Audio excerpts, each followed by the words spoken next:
Moi, c'est Sophie Duhayon. J'ai 2 petits garçons de 4 ans et 7 ans maintenant, Roman et Raphaël. Je suis allée à un atelier de démonstration à la Maison de la Culture et je cherchais à améliorer le bien-être de mes enfants et notamment à canaliser mon grand. Et je voyais qu'il aimait dessiner, bricoler et tout ça. Et donc, je venais voir si ces ateliers pouvaient lui convenir. Parce qu'il s'est passé, c'est que la première fois, je suis pas restée. Je l'ai laissé seule avec Laetitia et l'autre personne qui était là. Et en fait, quand je suis revenue, il avait fait un magnifique château. Vraiment, ça m'avait bluffée. Et puis, notamment, Laetitia m'avait expliqué que en une fois, on l'avait vu se canaliser, alors que c'est quand même un enfant assez agité, qui aime bien bouger. Donc voilà, je m'étais dit, ouh, c'est peut-être son truc. Alors après, j'ai cherché, j'ai demandé à Laetitia si elle organisait d'autres ateliers parce que ça m'intéressait. Et j'ai demandé de participer parce que je me rendais compte que j'avais envie de passer du temps avec lui et que c'est difficile d'avoir des moments où on ne s'énerve pas sur ses enfants. Et je voulais vraiment établir une bonne relation. D'abord, ce qui m'a plu, c'est la liberté. Parce qu'on fait beaucoup de choses aujourd'hui où on est assez canalisé. On nous met dans des petites boîtes.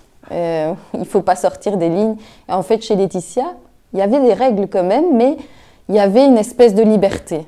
Et puis, une autre chose qui m'avait vraiment surprise, c'est toujours dans la bienveillance. Tout était fait dans la bienveillance, à vouloir encourager son enfant. Pour nous, ça a été un gros changement, en fait, parce qu'à plusieurs niveaux. Je parle d'abord de Raphaël parce que c'est mon enfant et que je l'aime. Mais donc, d'abord pour Raphaël, ça a confirmé le fait qu'il adore, que c'est un créatif et que c'est vraiment quelque chose qu'il canalise.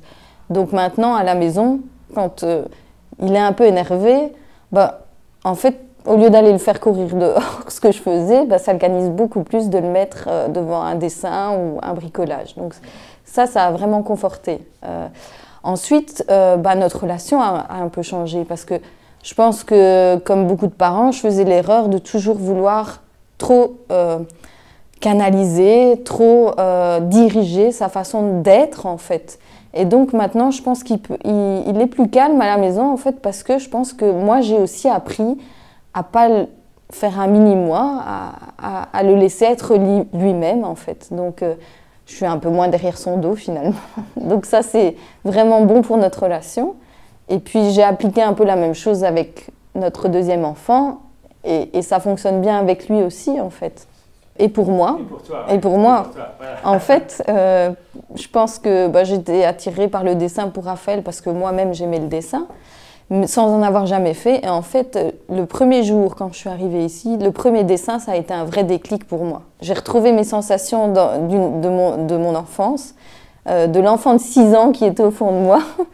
Et en dessinant, en fait, je me suis dit, mais ça, c'est quelque chose que je dois garder pour moi aussi, en fait. J'ai maintenant instauré dans mon quotidien du temps pour dessiner. En fait, les ateliers, ce que ça permet de faire, c'est de mettre dehors tout ce qui parasite la relation.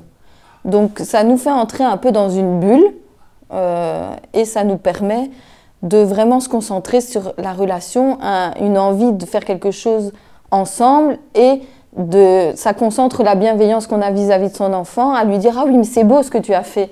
Ah, mais je ne pensais pas que tu pouvais faire ça. » Parce qu'on est surpris par ce qu'ils peuvent faire en leur laissant un peu de liberté. Et donc, ça permet vraiment de créer cette petite bulle de bien-être.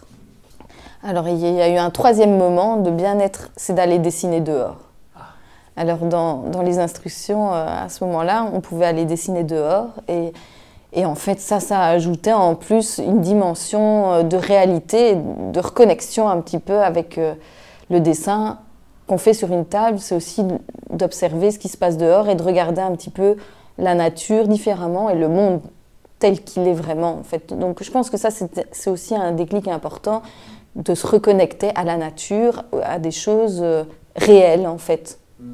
Donc c'est vraiment quelque chose au début qui nous freine parce que on se dit je ne vais jamais prendre le temps de dessiner avec mon enfant sur la table. Et en fait, une fois qu'on est rentré dans cette bulle, on est tellement bien qu'on prend l'habitude de le refaire parce que ça nous fait du bien en fait. Moi, je ne pensais pas que je savais dessiner en fait, mais j'étais tellement bien que j'ai réussi à faire quand même des choses qui me plaisaient.